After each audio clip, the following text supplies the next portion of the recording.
Welcome to the final artist panel of the day. Presented to you by Dylan Horrocks, very prolific, acclaimed comic artist.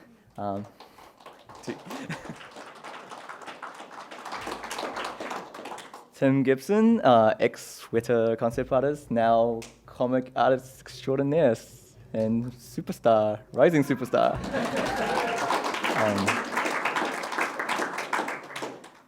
Lee Chin, I hope you guys read her webcomic, it's really awesome. Author of Extraordinary Comics, also known as Exo Comics, which is a webcomic, and she's recently raised a very successful Kickstarter campaign for her to publishing of her webcomic in actual physical form. So, and thank you.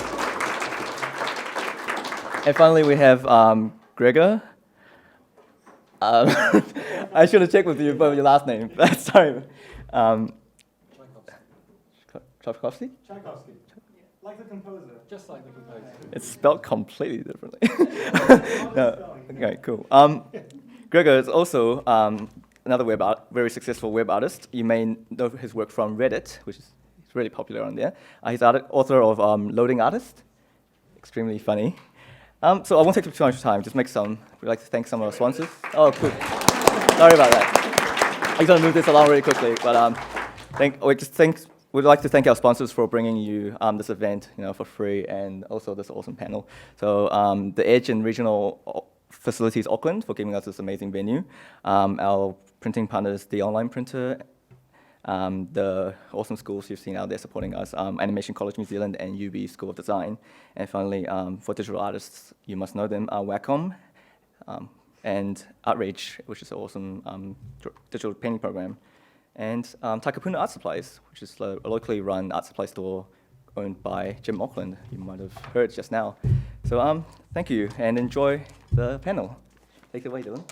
We're going to talk about webcomics, and I thought one of the things that's really interesting about webcomics is that you can do them from anywhere in the world, and so long as you've got an internet connection, you can put your comics online and be read by people all over the world. And every single person on this panel has a following internationally, and I think that's what's so interesting about this, is that we're all, just little New Zealand cartoonists doing our thing, but we're actually building audiences all over the world. Just by putting them online. But we're going to start by having each of us briefly introduce our work and our website and what we're doing. And we're going to do it in alphabetical order. So I'm going to go last. I'm chairing the panel, that means I get to go last. So we're going to start with Lee. So my name is Lee. I write Extraordinary Comics. I started it in 2009 when I was unemployed after I graduated from university. So I had nothing better to do, so I was like, I'll make a comic, that'll be fun. And so I write and illustrate it, and my partner Jordan, at the back there, he is my co-writer sort of quality control and / web person, which is good because he's a web developer. So, next slide. I know, this is all amazing. The comic is vaguely based on me, my partner Jordan, and my cat Shoelace. It's quite a surreal slice of life kind of comic. Good. I was like real scared that no one would laugh, and then I just put this up, and I was like, it's not funny. It's not meant to be funny, and then you'll just all stay quiet. But yeah, so it's quite surreal. I really like it when people read it and they go, I don't know why I like it, but I do. So that makes me feel like I've done my job. Sort of half confusion and half happiness, so that's quite good. So the comics are usually 4 panels like that. I don't usually have an overriding story arc, so they're standalone panels, they're standalone comics. I draw them traditionally, just pencil and paper, and I scan them in and colour. My normal comics are black and white, so I clean them up digitally, and then every 10 comics, I do like a 1-panel full colour comic. So that's really cool because it's a difference, it makes a bit of a change from the black and white comics, and also it means I can use my illustration skills, which is really cool. Any colour in my comics and illustrations are all done digitally as well with my Wacom tablet. I've always said Wacom, so I just realised it's Wacom, so that makes me feel silly. So I try not to have much dialogue in my comics. I think it's because when I was little, I wasn't born in New Zealand. I grew up in Beijing and we moved to New Zealand when I was 5. So when we first moved here, TV programs were really hard to understand because we didn't speak English. But me and my family would always get together and watch Mr. Bean because we loved it and it's so funny. And it wasn't until I was older that I realised how amazing it was because you don't need to speak a particular language, you don't need to know any particular cultural references. It's universal humour, so I try to have that in my comics because I think mainly because it's a webcomic, you know that people over the world can reach it. So I like the idea that even if you don't speak much English, you can pretty much understand and appreciate my comics. So last year I ran a Kickstarter project so that I could print my comics into 2 books, each with 100 comics. A, because we really wanted to, and B, because a lot of fans were asking for it and we knew it was a normal thing for webcomics to do. But we never had the money or the time to do it properly because printing is really expensive. So when the sort of chance to use Kickstarter came up, it was great for us because it meant A, if we got the money, we could do it, and B, if we didn't get the money, then we don't lose anything, which was great. So our target was 35,000 US, and we achieved it in less than 4 days, which was crazy, and I didn't sleep for ages, and I was just refreshing the page the whole time, being like, oh, this is great, this is great. And then at the end of the 30-day campaign, we actually got over 66,000 US, which was crazy. And at the time, we were the 4th most funded comics project in Kickstarter. So it's really cool. And thanks. Thank you. Yeah. So after that, I quit my job. I had a really boring administrative job, and I was just like, this is not me anymore, goodbye. And I left and spent 6 months designing the books and getting all the printing done. So it's all self-done, self-publishing, which was really fun. Got that all done, and the extra money meant that I could buy better stock and also have things like gold foiling on the cover. So we really wanted to make something special, not only for the Kickstarter pledges, because, you know, I didn't want to disappoint them, but also because you want to give fans something special. And so that was really cool. And they were printed locally in New Zealand, which was really great. So, because most of our fans are from the US and UK, so it's good to be like, yeah, they actually printed in New Zealand, which is really cool. Yeah, I mean, I didn't think we would actually reach target. I was really skeptical because I guess with a webcomic, most of your comics are free. So even though the books had exclusive content, you know, most of the stuff is for free, and I didn't think people would pay for it. But I think there is a culture on the internet where if people like something and they have a chance to pay money to the actual artist, they're willing to do that. So that was really great. We were really blown away with the amount of support we got. And so since then, I'm now a freelance illustrator and comic artist. Thanks. Hello, my name is Gregor Tchaikovsky, and I make the Loading Artist webcomic. But before Loading Artist, let me just give you a quick history. I used to do a lot of comics in primary school with pencils and paper, like folded A4, and most of it was just a copy of Garfield, because I was obsessed with that. But then later on, I decided to do something more original, and I started doing more comics for DeviantArt, and then I realized, hey, I should just do a webcomic, just dedicate myself to it. So then I started Loading Artist in 2011. Here you can see an evolution of the web page. Yeah. I realized that if I wanted something successful in my life later on, I would have to start it now. So I just decided one day just to go for it and not give excuses. And it's been a roller coaster of stress, reward, more stress, and also some pretty cool moments like this. Like, I didn't expect to be talking to a whole room of people, otherwise I wouldn't have started it, but yeah, so moving on. Here's an example of one of my newer comics that got pretty popular.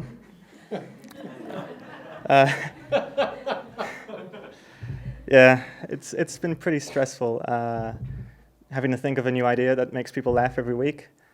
And then if you don't do it in time, you're thinking everyone's waiting for it. You have to do something funny, and if you don't do something funny, then people say, "This is not good," or like, "This is actually your worst one yet." Like, yeah. Anyway, that's just part of it, part of the lifestyle. And then I thought, what better way to fill up 5 minutes than to show the same slide 4 times and like the way I do a comic. So this is one of the shorter ones for just 4 panels. Sometimes they go crazy long. This is the sketch part, and I would do everything in Photoshop with my tablet. So I would just be sketching it, just rearranging panels, putting in text, and then sending it to a whole bunch of my friends to see, is this funny? I have no idea. Is this good? It's like 2 a.m. I have work the next day, and yeah. I also leave things till last minute, just like this talk. I wrote this at my table a few hours ago, and I've already finished everything, so I'm just rambling. Yeah. Anyway, so this is the sketch part, and once I'm happy with that, once I get the feeling of it correct, I move on to the final line art. This is one of the more basic ones. When you see me drawing bushes like this means I just could not be stuffed doing a proper background. Like, I just want to go to bed, so just bushes everywhere. But yeah, so this is the final line art. I just use a hard brush. There's nothing fancy to it. Yeah, and then if that all looks good, I put in the shading. And I've always used the same shading style throughout. Like, the art style has evolved a bit since the beginning. Lines have been cleaner. The faces look a bit more similar to each other. They don't look different in every panel. But the shading has always been this kind of dark blue that I just multiply on top of everything. And it works quite well. Anyway, so that's that step. And then I move on to the coloring. And coloring is super easy. I just marquee, like selection, expand, fill it with a color, move on to the next one, and then just the shading makes it look a lot better. And then, yeah, then I just put in my little watermark, which gets removed a lot of the time. Yeah, it's more just like a plea to not remove it. And then I post it. And then I sit around, wait for the likes and comments to roll in. And hopefully they're not full of, "This is crap." Like, "This is so not funny, I don't understand." And yeah, no, it's been mostly good. And I think that's it for me. Great. Yeah, cool. Well, thank you. So I do a comic called Moth City, and it's a graphic novel, so it's a long-form story, which you see lots of in comic book stores, but you don't see many webcomics. And I think it's because it's just hard to remember to come back, and like no one says, "That page is amazing," and sends it to people because it doesn't make sense like a single page. But if you do like humor comics or like beautiful little moments, like these guys do, and they're all like self-contained, then they just work online. So I guess I have had to find another way of sort of making it work for me. So I went a little bit different, and I decided to do a digital webcomic, which sounds obvious, but actually it's slightly weird. So anyway, blah, blah, blah. I'm going to show you a sequence. This is a sequence that hasn't been released online or on Comixology yet. It's probably supposed to be up in about 2 months from now, so it's kind of a little sneaky peek. At this point, my story, everything has gone wrong for the characters. There's like a weird virus thing that's taken over this small island, and people are acting strangely. And we've been following this guy with the bandana. He's sort of like a hero, and the heroine behind him with the headband. And the way that I do my comic is it reveals like this with a click. So if you go online, this is how you read it. If you go on Comixology and buy it, this is how you read it. And it means that you can do a few things like reveal stuff and surprise people on every page.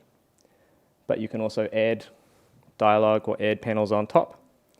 So the guy with the bandana is not in a good headspace. He's going a little bit batshit. And it means that I can do stuff like this, sort of like hold and zoom and change expressions and sort of like add little moments of drama. and then he can be interrupted by something off screen. And then I can do a little bit of fancy author voice stuff, and then do a reveal.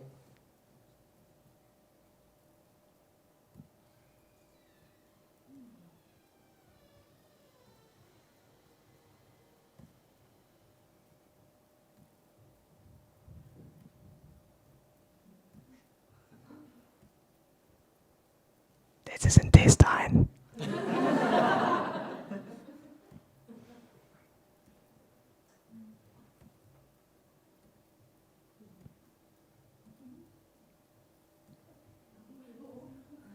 That end.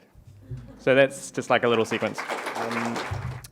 And what's been quite interesting news for me is that, which is in the trailer, is that I have just kind of like signed a deal with Mark Wade, who wrote some of my favorite comic books as a youth, and he runs a website called thrillbent.com, which is this style of comics, and he just happened to be doing it while I just happened to be doing it, and he's going to publish my work on his website, which has way more hits than I do. So that's cool for me. Yay! And this is just like this is another comic that I did, which is a cowboy comic with some of the same characters, which I did on one of Dylan's courses. So if you ever want to do comics, Dylan runs courses around the country that are really great and really affordable. And that's it, I think. Thanks. So I'll finish this introductory bit just by showing my really crappy webcomic thing. Basically, I feel like a bit of an imposter being on this panel because all three of these guys really are doing digital comics and webcomics in quite a meaningful way. I just have a website where I'm serializing a comic that I'm drawing, but it's like Tim's, it's a graphic novel, but I'm making no effort at all, really, to make it a successful webcomic. I'm like the worst webcomics guy ever. So lazy. I'm really lazy. Basically, this is my website, which is just using a WordPress setup, but using Comic Press as the. Do any of you use Comic Press? You two both use Comic Press? Yeah. It's a WordPress theme. I think so. She's looking at Jordan. Jordan's like, no, I made my hours working on it. Anyway, but it's WordPress. Comic Press is just a WordPress theme that you can slot into your WordPress installation, and it's designed for comics because it allows you to do this kind of thing. So you have a page, as a new page is done, you can put it in and it appears on a certain date and so on. Anyway, what I'm doing is serializing my graphic novel, The Magic Pen, and I'm just terrible. I'm just putting up a page at a time, and so here's the actual page. You see, you can't even see the whole thing on the screen. You have to, I know, you have to scroll down. See, I'm doing portrait, and it's because what I'm really doing is I'm doing a book, and I'm just serializing the book online. And the main reason I'm doing that is to keep myself sane while I draw the book. So it's taking me years to finish this graphic novel, but every time I finish a page, I can put it up online, and I feel like I've achieved something, and I've published something, and I get feedback. And it's really lovely. It makes it feel like I'm getting there. You know, I don't get all the feedback after 5 years of working on the damn thing. I'm getting little incremental bits, and that really makes a difference, and it keeps me working on the book. And that doesn't always work. So the Magic Pen really suits serialization. It's the kind of story where you know, the story unfolds, it's full of twists and turns and surprises, and it's kind of fun as well. It's kind of an entertaining story. So I get friends and readers coming online and saying, God, I think I know what's going to happen next. And they do some big theory and everything, and they're completely wrong. And it's great fun, you know, having that going on.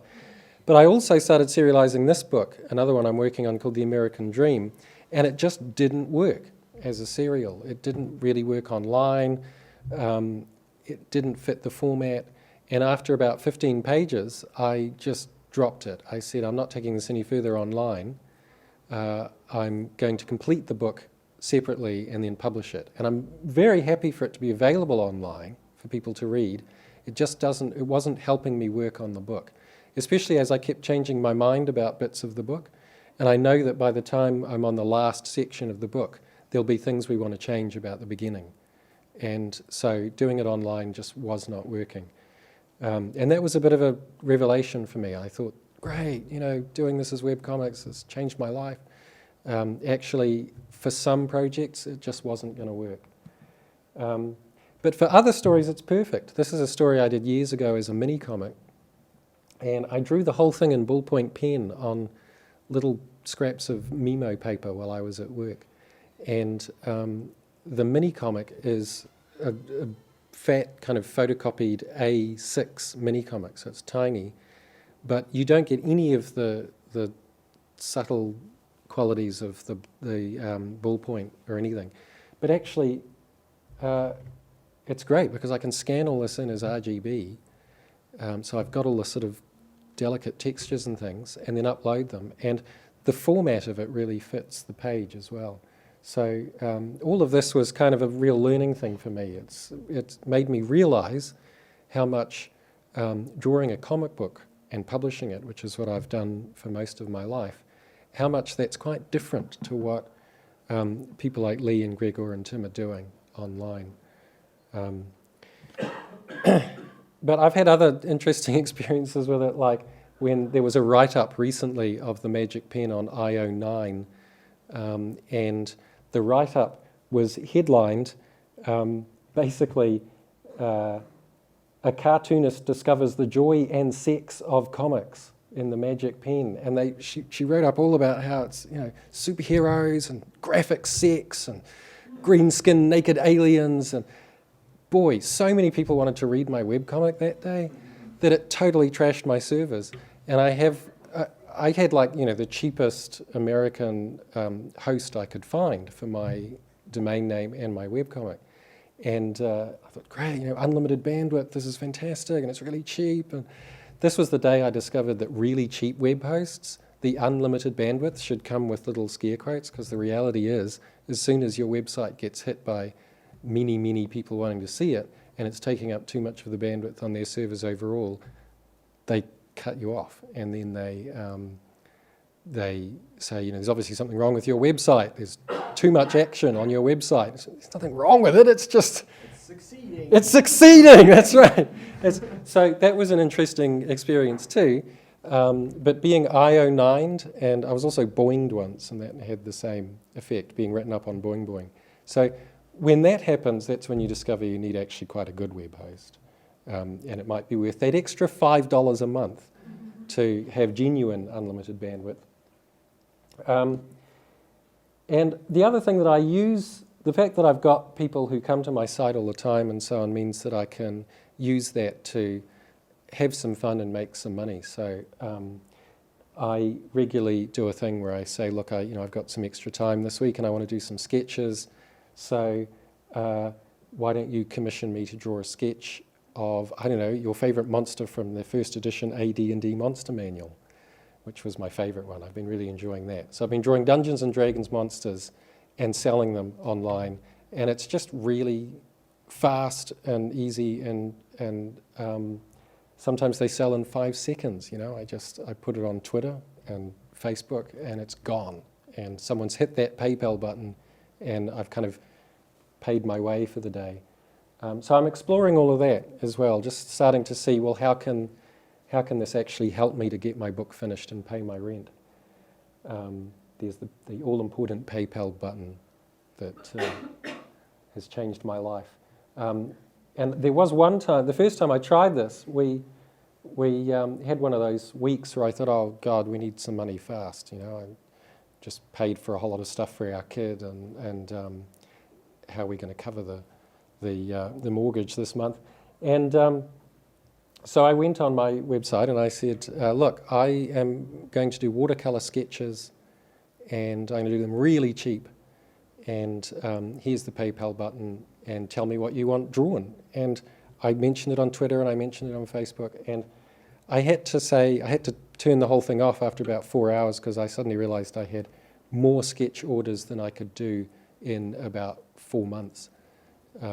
But we paid our mortgage that month, you know, and it got us out of one of those occasional things that hit freelancers where you just suddenly need a whole lot of money very quickly, and you think, how the hell am I going to get that? But the internet has provided the opportunity to do that once you've got a following.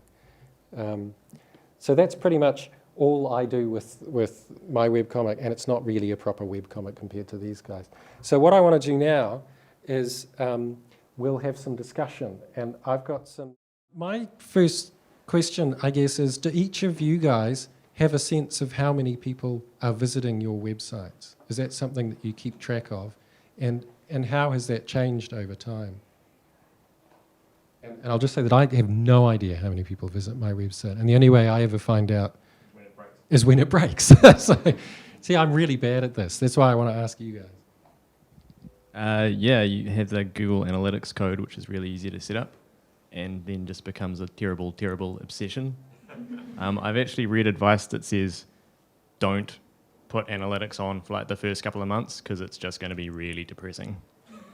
I had the opposite situation where I had the trailer and I had like a really good poster, and I had done a lot of work and I had a really beautiful website. And before I put any work up, I sent it out to a few people and it got picked up by the Drawn blog.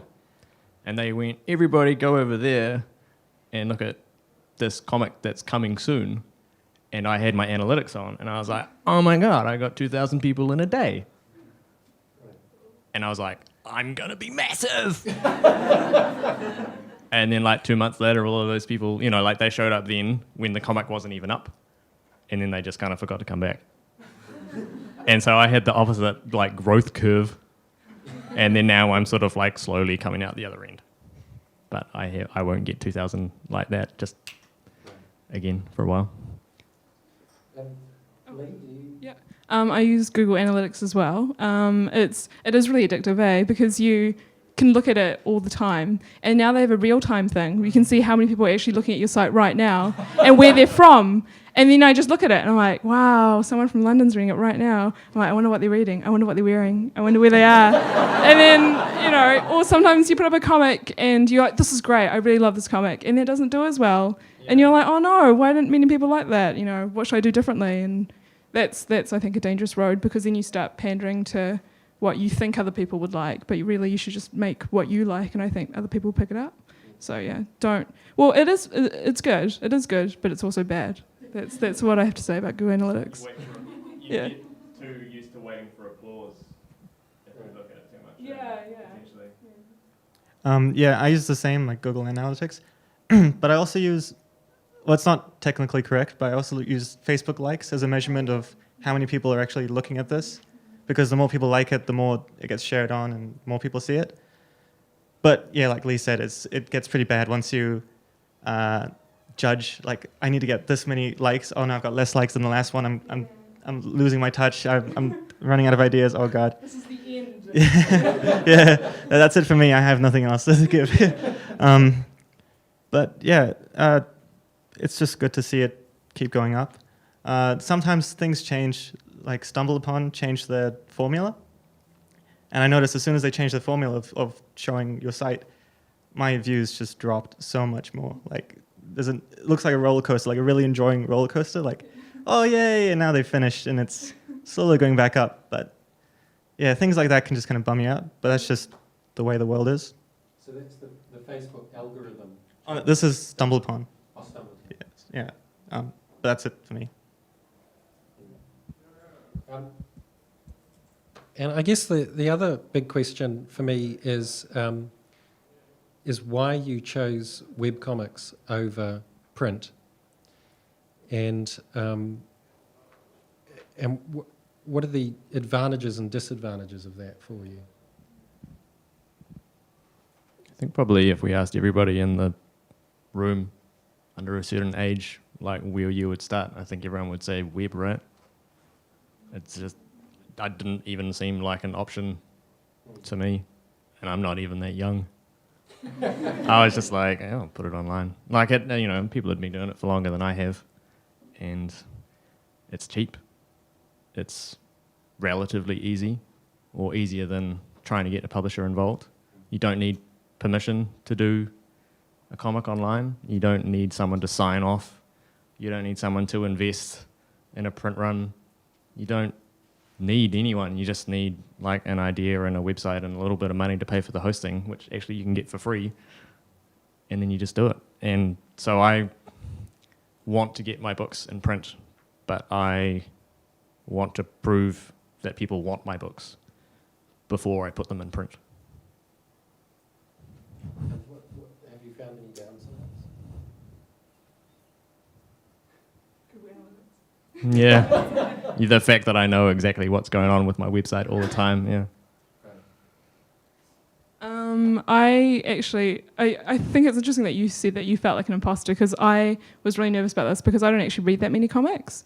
So coming here, I kind of felt like an imposter because before I started my comic, I don't really read any other comics. Or especially not traditional comics, like printed sort of superhero sort of comics. So the only comics I ever read were webcomics as well. And I think because the internet gives me and gives everyone a shorter attention span, so you go to a site, you go, that's kind of funny, and then you sort of move on. And I'm kind of like that as well. So I need pictures, lots of pictures, and online where I could digest them very quickly and move on. So I think that's the reason why I like putting them online. And I think it's also awesome, the feedback, because it's instant. You put it on within a second, someone's read it and can give you their feedback. So I think, yeah, that's really cool. I don't really know any downsides because I don't really do a lot of printing, but yeah, I like the web. Another thing that's good about putting your comic on the web is that one comic can just become viral and hit front page on Reddit or something, and then you would just get an influx of like thousands of viewers all of a sudden that would never have touched your webcomic otherwise. And that's only because someone decided to post your link somewhere. Like, that wouldn't really happen so easily if you had to actually have to buy the comic and then, well, then what? What would you do? Like, scan it? Well, even then, that's the way. I don't. Yeah, mail it to someone. I don't know, but yeah, I can't imagine doing it any other way. And now I've got a book that I've printed mostly for Armageddon, Chromacon. But yeah, for me, it's just starting on the web is the easiest way to get noticed, and it's free, pretty much. Oh, you can use Tumblr, like that's free. You don't even have to pay for hosting, and that's a good way of getting known. The going viral thing, one of the most interesting experiences I've had in recent years was during the debate about Section 92 of the Copyright Act, and there was this was under the previous government, and they were going to revise the Copyright Act in an attempt to battle file sharing and so on. And it was a very unpopular law. I'm sure you guys all remember this, the great internet blackout of whenever the hell that was, 2007 or something. But I drew a cartoon about it, which was, I drew it and I emailed it to the people organising the local campaign amongst artists against that copyright reform. And I also posted it on Facebook. And then I went to bed. And when I got up in the morning, I had this text message from my brother-in-law saying, "You should probably look at the front page of the Pirate Bay." And I thought, what is this Pirate Bay thing? Surely. That's right. I've never heard of this before. So I didn't use my bookmarks. I just Googled. No, I went to Pirate Bay, and on the front page of the Pirate Bay, there was my cartoon. And I suddenly thought, holy crap, how many people look at Pirate Bay every day? And according to Wikipedia, it's like 8 or 9 million people a day look at Pirate Bay. And so I'm sure they don't all go through the front page, but a lot of them will. And there's my cartoon. And by the end of that day, it was #1 on Reddit, I think, for a little while. And it was being used by Wired.com on one of their articles talking about copyright reform. And it just went everywhere. I had emails coming from student newspapers in Argentina wondering if they could translate my cartoon into Portuguese and Spanish. I'm like, guys, it says at the bottom of the cartoon, this is not copyright.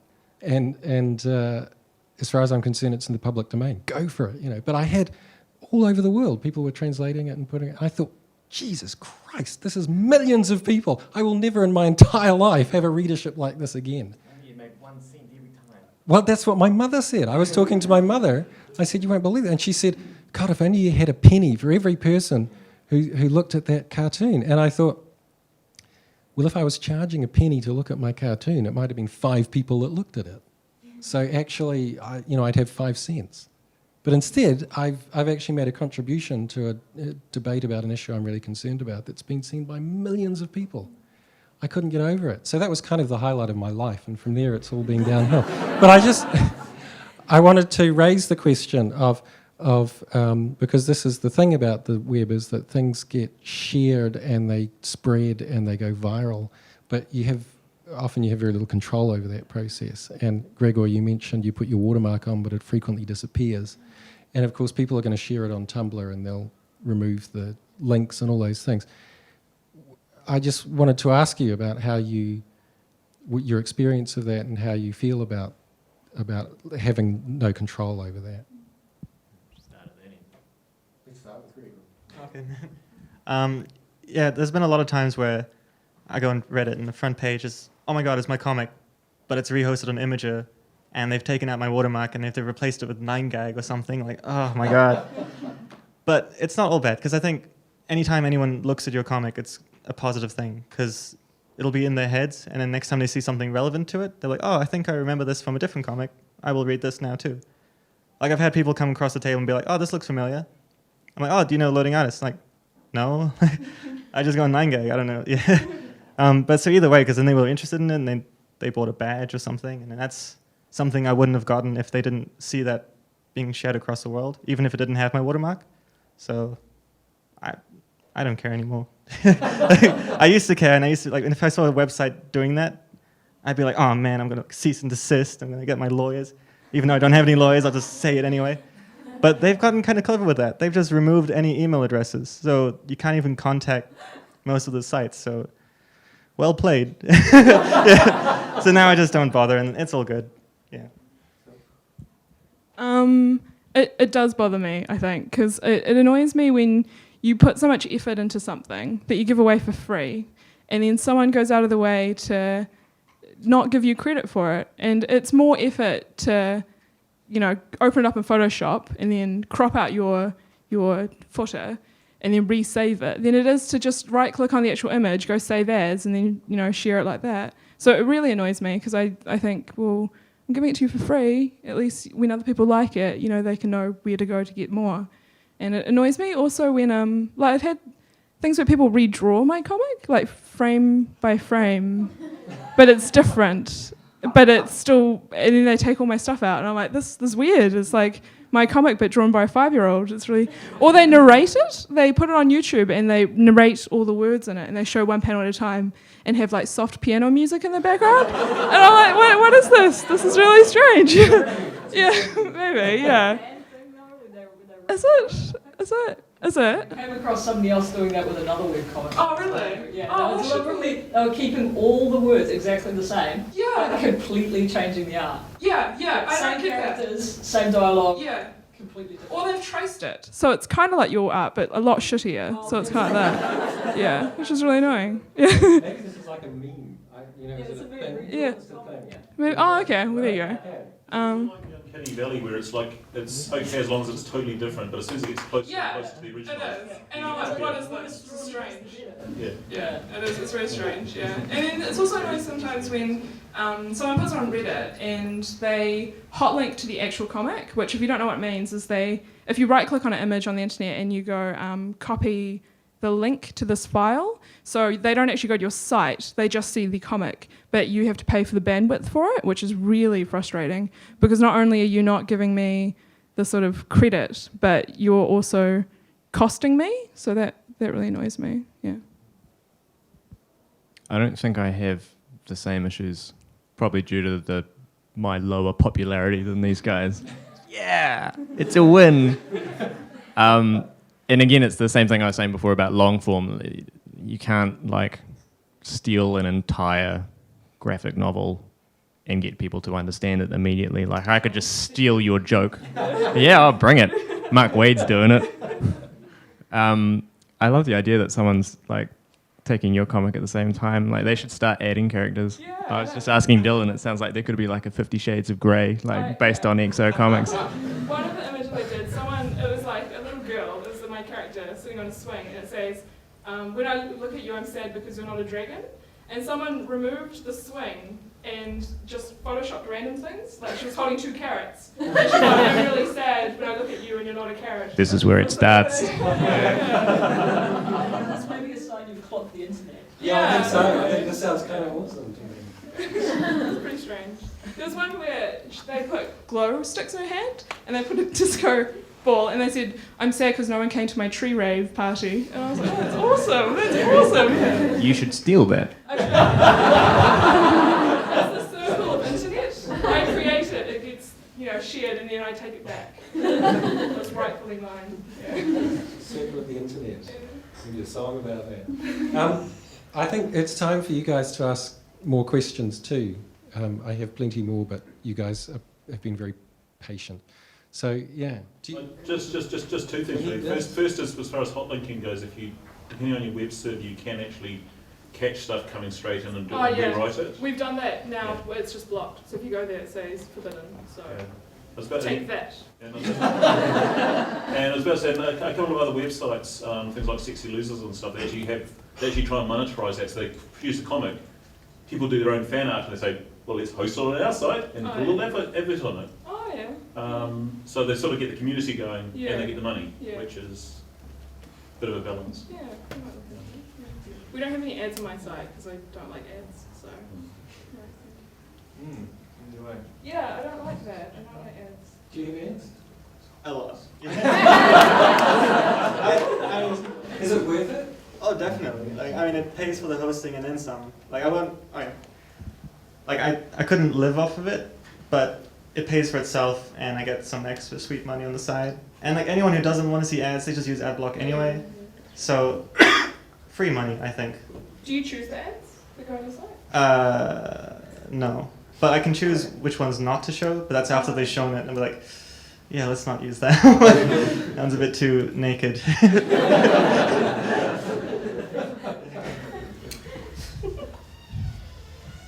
Yes. So when you first started your webcomics, how long did it kind of take to get over the friends and family only looking at this hump? I never even had that hump. Like I said, my mum, the first blog post I did when I launched it was sort of like, hi mum, I'm writing you this blog post. You never read that? So, I don't know. Yeah. You had a hump. My parents don't really understand comics, so I don't think they've ever read them. They look at them, they go, oh, that's nice. And when I have a Kickstarter, they're like, oh, that's a lot of money, and that's about it. But they're like, oh, that's a lot. Yeah, well, they were kind of like, they were like, are you begging for money on the internet? And they were like, and then mum called me, I think, 4 days in. She was like, I noticed that you still have 26 days to go. And I was like, yeah, isn't it great? We can get lots more money. And she was like, you've reached your target. I think you should take it down. She was like, you don't need that much money. And I was like, mum, well, it's done. I can't really change it. So they don't really understand it. But I put them on Facebook first, and my friends like them.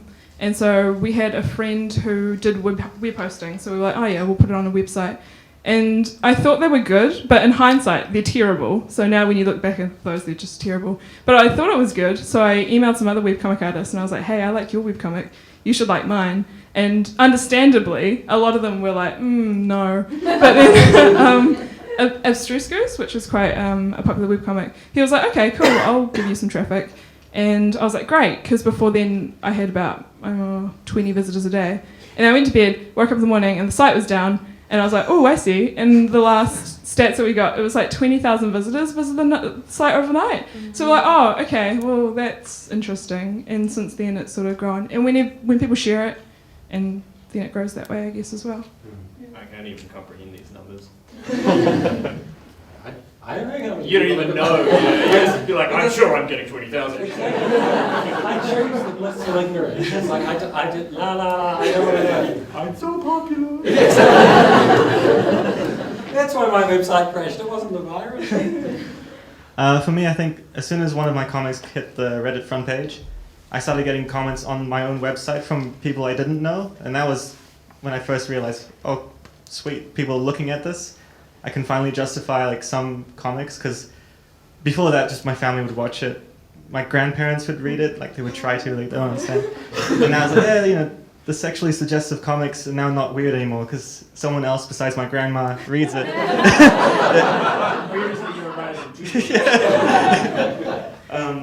Yeah, so I think after Reddit, it just went uphill, and yeah, is that an answer to that question? I can't remember. Close enough. Okay, cool. Another question. Yes. For Lee, Kickstarter. Yeah. How did you manage to set that up, and how did that go? How, you know, if you can just explain it. So how did you make it? Oh, I see. How that happened. Oh, okay. How do I market it, or how do I even use it? The whole Or- thing. The whole thing. How Let's start from the start. No, you can't use it actually if you are a New Zealand person. I think. Well, not exclusively New Zealand. It's like the whole world except New Zealand. But I don't think you can use Kickstarter if you're outside America or now I think the UK. Yeah. Because of tax reasons and stuff like that. Because it is a lot of money, so it's kind of strange. So I did it through the Biz Dojo, which is a coast spacing office up on K Road. They had a US sort of contact. So it went to their bank account and then it came to my bank account. So that's how I got to use it. In terms of marketing and stuff, we just put it on our site really, and put it on the Facebook page, because at the time we had about 20,000 likes on Facebook. So when we put stuff up, people would comment on it. And also readers had been asking for it. So it wasn't like out of the blue. They were like, we don't like books. And I was like, I'm going to print a book for you guys. Yeah, take it. You'll love it. They were like, well, are you going to make a book? And I was like, okay, cool, let's do that. So when I was like, oh, yeah, guys, I'm going to do it, they were like, yeah, that's really great. And then wrote lots of updates as well on Kickstarter. You can write updates and it alerts everyone that's pledged, which is really cool. So you can be like, oh my God, this is amazing. And I made this little GIF of our cat Shoelace when we reached Target, sitting in this office chair, and it just said party hard with confetti. And I was just like, oh, this is amazing. I can't believe that this is going so well. And just putting it on Twitter and hoping everyone picks it up, pretty much. Does that answer your question? Yeah, that's great. Cool. I mean, my experience of it is that it's the fans who become your marketers, Yeah. really, because everyone who's pledging wants to see it be a Yeah. success, and they start kind of spreading Yeah. the word, and you get. So really, once you've got the steamroller going, Yeah. the fans are doing quite a lot of that work. And it's really cool because like the fans not only want to see your book, they're really happy for you. So even if they can't afford the books, they're just like, wow, we're so happy for you that you get to do it. And we had people like the lowest reward for our Kickstarter was $9, which is still quite a lot of money. It was for a digital art book, but we had people that would pledge $1 or even $5, and they're just like, that's all I can afford right now, but I really hope it goes well. And even that's just amazing. Like it's you're pledging some of your money for nothing essentially in return, and I just find that really amazing. Yeah. I guess it's almost a kind of a thank you for all the. Yeah, I guess so. all the comics Yeah. they've been reading for free. Yeah, because I also have a donation button, so sometimes I randomly get like a donation and people will say, I've read your comics for years and I really like them, they make me smile, here's some money. So I'm like, great, yes. Yeah. And there is a New Zealand crowdfunding site called Pledge Me, which has been used by New Zealand comics people, and Faction Comics had a very successful Pledge Me campaign, and so and Chromacon, in fact. So, but that's basically that's for getting local money, really. And there are others like Indiegogo, which you can use from anywhere in the world. And the other thing that Indiegogo has is that if you don't reach your target, you still get to keep the money that's been pledged. So it's a slightly different system. But it's growing like crazy, this whole crowdfunding. Carry on. Any more questions? We've probably got time for one or two more. I have a quick one. Well, I hope it's a quick one. Like you guys are like basically putting something up up online for free. So like, how do you guys start and then continue? Like, I guess like with a business model like that. Like, do you guys like have part-time jobs when you first start? That kind of. What the hell is your business model? I think that's yeah. I'm probably the odd one out. Because it was a graphic novel, which is going to be collected as as an entity. I thought, I should see if I could get some Creative New Zealand funding. So as in the literature section, so I went for that and I got that, and that enabled me to work on it full time for about a year. And I did not think I was going to get that funding. And by the way, when I say for a year, that's not like, like on sailboats and shit. It's like, it's like, it's like I need 2-minute noodles for a year. And I didn't think I was going to get that, so I'd also saved some money, which is what I'm using now. So I'm actually full-time moth-citying it up, which is not sustainable at all. And I'm hoping that by the time I come to the end, it is a risk, like I'm kind of hoping that my readership does this, and by the time I'm completely out of money and broken-hearted, it will support me, and I think most people will sort of do it part-time or keep a job and do it in their evenings, and do it for like 3 or 4 years before traction starts. And I just went, what happens if I just do it full-time? Check back in 6 months and I'll tell you. I worked full-time for ages, and I only quit my job last year because of Kickstarter, and I just wouldn't have time to do a full-time job and do the books as well. I would say that I'm not full-time webcomic artist. It doesn't make me enough money that I can do it full-time. So it does pay for itself and then some, which is good because I do have some merch. It's like, TVs and... Oh, sorry, TVs. T-shirts. I wish TVs. Yeah. Like T-shirts, books and stuff, and prints. But then also I do freelance work, so that pays most of it, I think, because the comic doesn't really pay for itself. And because I guess most people... it is hard when you're giving out for free, because most people... They go, I really like it, but I don't like it enough to pay for it. So, yeah, it's kind of hard. I have a full-time job at Gameloft, so I don't really have that much time for the webcomic, and that's why I only post once a week, sort of. Not really. Usually a week. But yeah, I didn't really understand the business model right now. I'm kind of thinking it's just more of a marketing tool? That makes me sound really bad. But just to use the comic is to get the following and then, give the comics away for free, but then you make the money using that following on something else. Like a cult. yeah. Dedicated cult. I'm toying with the idea of making a game for iOS, Android later on. Putting the loading artist name on it, making it loading artist themed, and then hopefully some of my followers would buy that because they like the comic so much. And I wouldn't have had that if I just had the game out without the comic. I would just be like one of the millions of apps out there. So that's kind of where I'm heading. I don't know if that's going to work out, but yeah. And we have one last question. I think we're the last panel, aren't we? So we have one last question. Anyone got a final burning question they really want to ask? Yes. Yeah, just a question about sort of style and your voice as a sort of illustrator or as a comic artist. How did that develop throughout doing your webcomic for each of you guys? Was it something that you were quite clear about before you started it? Or was it something that, a couple months and you're like, that's it, I found kind of what this is about? Send the hard question to the other end first. Yay.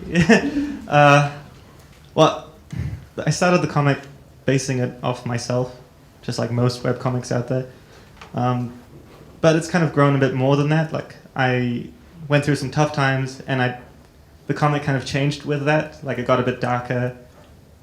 Not to make it a sob story or anything, but it kind of helps me and it helps myself.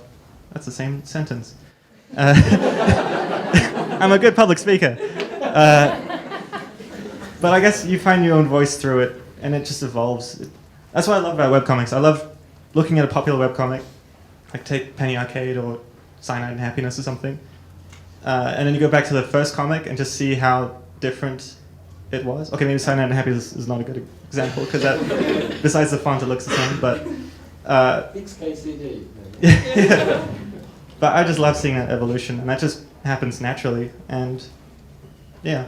That's why I call it loading artist, because I'm constantly developing the style and the comic and whatever. Something smart here.